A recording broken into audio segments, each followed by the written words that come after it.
So in this video, I'm going to share my experience of my first coding interview. किस तरह से मैंने apply किया, किस तरह से इंटरव्यू के लिए मुझे कॉल आया, कोडिंग राउंड में कौन कौन से क्वेश्चंस मुझसे पूछे गए और किस क्वेश्चन पे जाके मैं स्टक हुआ और मैं फेल हो गया था अपने पहले कोडिंग इंटरव्यू में। सभी के साथ होता है। मेरा क्या हुआ था, मैं जावा के लिए मैंने तैयारी की थी और जावा के इंटरव्यू के लिए मैं गया था। मैंने लैंग्वेज को अच्छे तरीके से कवर किया था, उसके अंदर स्पेशली जो स्ट्रीम का कॉन्सेप्ट है मैंने उस पर काफ़ी फोकस किया था, क्योंकि मोस्टली उसी के अंदर से ज़्यादा क्वेश्चंस पूछे जाते हैं। इसी तरह से मैप पे भी मैंने फोकस किया था। उसके साथ ही मैं क्योंकि डेवलपमेंट के लिए जा रहा था, बैक एंड डेवलपमेंट के लिए, तो मैंने फ्रेमवर्क को काफ़ी अच्छे तरीके से कवर किया। अभी मैं यहाँ पर जावा का नाम ले रहा हूँ, तो आप ये मत सोचना कि ये वीडियो सिर्फ उन स्टूडेंट्स के लिए है जो कि जावा के इंटरव्यू के लिए जा रहे हैं। नहीं, आप किसी भी लैंग्वेज में कोड करते हो, किसी भी फ्रेमवर्क को यूज़ करते हो, ये वीडियो आपके लिए काफ़ी हेल्पफुल होगी, क्योंकि जिस पॉइंट पे जाके मैं स्टक हुआ था, वो मैंने नहीं सोचा था कि यार ऐसा भी हो सकता है। ओके, तो मैंने क्या किया, मैंने फ्रेमवर्क को बहुत अच्छे से कवर किया। मुझे लगा कि यार अगर मैं जा रहा हूँ डेवलपमेंट के लिए, तो कंपनी जो है वो ज़्यादा क्वेश्चंस तो फ्रेमवर्क से ही पूछेगी। जी, ये मैंने सोचा था, मुझे लगता था एज अ स्टूडेंट। उसके बाद मैंने डीएसए को भी थोड़ा बहुत कवर किया था। डेटाबेस के कॉन्सेप्ट मैंने समझे थे, क्योंकि जब भी हम बैक एंड डेवलपमेंट करते हैं तो उसके अंदर जो रिलेशंस आते हैं, तो उसके लिए ज़रूरी होता है that you should know the a little bit knowledge of database, how database works.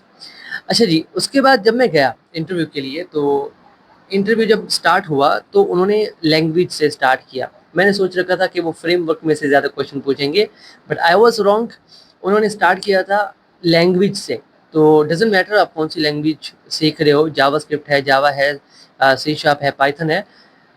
आप एक काम करना, सबसे पहले लैंग्वेज को तो पक्का कर ही लेना, क्योंकि आप किसी भी कंपनी में जा रहे हो ना, आप कोई भी फ्रेमवर्क यूज़ कर रहे हो, उस फ्रेमवर्क की जो लैंग्वेज है वो तो आपको अच्छे तरीके से आनी चाहिए। उन्होंने मुझसे क्वेश्चन स्टार्ट किए स्ट्रीम के रिलेटेड। मैंने पहला क्वेश्चन सॉल्व किया, दूसरा क्वेश्चन सॉल्व किया, वो भी स्ट्रीम के थ्रू सॉल्व हो गया। जावा के अंदर स्ट्रीम के थ्रू काफ़ी सारी चीज़ें हैं जो कि आसान हो जाती हैं और इजी वे में सॉल्व भी हो जाती हैं। प्रॉब्लम जो मुझे फेस हुआ तीसरे क्वेश्चन में, अभी प्रॉब्लम क्या है, सारा का सारा जो कसूर था ना, वो सजेशंस का था। मैं आपको समझाता हूँ। आप कोई भी आईडीई यूज़ करते हो, आप वीएस कोड यूज़ करते हो, अगर आप जावा डेवलपर हो तो मोस्टली आप इंटेलीजे यूज़ करते हो। वहाँ पर जब भी हम कोड लिखते हैं ना, तो हमें सजेशंस आते हैं और हम क्या करते हैं, अपना कोड खुद लिखने की बजाय हम एंटर करते हैं, सजेशंस आ जाते हैं, है ना? आपके साथ भी ऐसा होगा। और जब मैं इंटरव्यू की तैयारी कर रहा था, तो मैंने कभी नहीं सोचा था कि यार ऐसा कुछ होगा मेरे साथ। मैं सजेशंस को भी यूज़ करता था, प्रोजेक्ट बनाते थे तब भी सजेशंस आ रहे थे, तो हमारा काम आसान हो जाता था। जब मैंने कोडिंग इंटरव्यू स्टार्ट किया ना, तो मैंने कहा कि मैं इंटेलीजे यूज़ करूँगा। उन्होंने कहा नहीं, you can not use IntelliJ, VS code, you have to use an online compiler. तो मुझे एक ऑनलाइन कंपाइलर दिया गया जिसमें कोई सजेशंस नहीं थे, कुछ नहीं था, और यहीं पर मुझे लगा कि ये इंटरव्यू मेरे लिए बहुत मुश्किल होने वाला है। प्रॉब्लम ये थी, आप अगर किसी भी लैंग्वेज में कोड करते हो, जब हम थोड़ा एक्स्ट्रा लेवल पे जाते हैं ना, तो हमें एक्सटर्नल लाइब्रेरीज़ को यूज़ करना पड़ता है। उसके कुछ क्लासेस यूज़ करनी पड़ती हैं, उसके कुछ मेथड्स यूज़ करने पड़ते हैं। For that we have to import that libraries.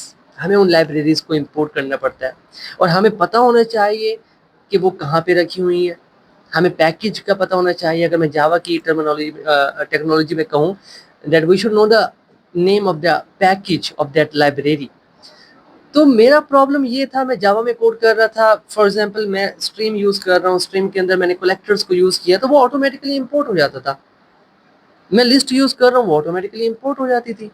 मैं स्ट्रीम यूज़ कर रहा हूँ, वो ऑटोमेटिकली इंपोर्ट हो जाता था। मैंने कभी ध्यान ही नहीं दिया था दैट ये जो ऑटोमेटिकली इंपोर्ट हो रहे हैं, मैं थोड़ा ऊपर जाऊँ और देख लूँ कि ये कहाँ से इंपोर्ट हो रहे हैं। मैंने कभी फोकस ही नहीं किया, यहीं पर आके मैं फंस गया। अब मैं स्ट्रीम यूज़ कर रहा था, स्ट्रीम के अंदर मैं यूज़ कर रहा था कलेक्टर्स को। अभी मैंने कोड बिल्कुल ठीक लिखा हुआ था, 100% ठीक लिखा हुआ था, बट मैं फंस गया था क्योंकि मुझे पता ही नहीं था मैं कलेक्टर्स को कहाँ से इंपोर्ट करूँ। मुझे बस एक ही लाइब्रेरी याद थी उस वक्त, java.util.star, कि इसमें से सारा कुछ आ जाएगा, बट उससे काम नहीं हो रहा था। मैंने काफ़ी ट्राई किया, नहीं हो रहा था। مجھے پتہ ہی نہیں تھا کہاں سے امپورٹ کرنا ہے، and this was my reason of failure. تو اس دن کے بعد سے جب بھی میں کوڈ کرتا ہوں میں کوشش کرتا ہوں کہ جو امپورٹ ہو رہا ہے پیکج مجھے اس کے بارے میں پراپر پتہ ہو، کہاں سے امپورٹ ہو رہا ہے، کلاس کا نام کیا ہے، پیکج کا نام کیا ہے، یہ ساری چیزیں مجھے پتہ ہونی چاہیے. اور جب وہ میں سوچ کر گیا تھا کہ یار فریم ورک میں سے زیادہ کویشچنز آئیں گے، فریم ورک تک میں پہنچا ہی نہیں. وہ سارے کویشچنز جو تھے وہ لینگویج پہ ڈیپینڈنٹ تھے. وہ چیک کرنا چاہ رہے تھے کہ میں اس لینگویج میں کتنا ایکسپرٹ ہوں. ایٹ دیٹ ٹائم اگر میں ابھی کمپیئر کروں خود کو تو اس وقت میں اتنا زیادہ ایکسپرٹ نہیں تھا، پھر بھی مجھے لگتا تھا دیٹ میں ایزیلی کلیئر کر لوں گا.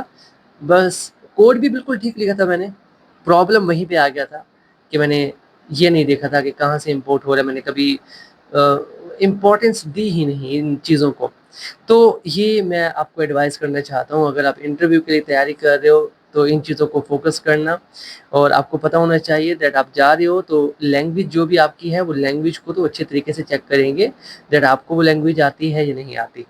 اور نہ تو وہ آپ کو وی ایس کوڈ یوز کرنے دیں گے، نہ آپ کو انٹیلیجے یوز کرنے دیں گے. کوئی آن لائن کمپائلر ہوگا جس کو آپ یوز کرو گے، جس میں کوئی سجیشنس نہیں ہوں گے، سارا کوڈ آپ خود سے لکھو گے مینولی. تو یہی تھی story of my first coding interview. I hope اس سے آپ نے کچھ امپورٹنٹ پوائنٹ تو پکڑ ہی لیے ہوں گے دیٹ کیا کیا فوکس کرنا ہے اگر آپ انٹرویو کی تیاری کر رہے ہو. تو چلیں جی، آئی ہوپ آپ کو اس ویڈیو سے تھوڑا بہت تو بینیفٹ ملا ہوگا. ملتے ہیں آپ سے نیکسٹ ویڈیو میں.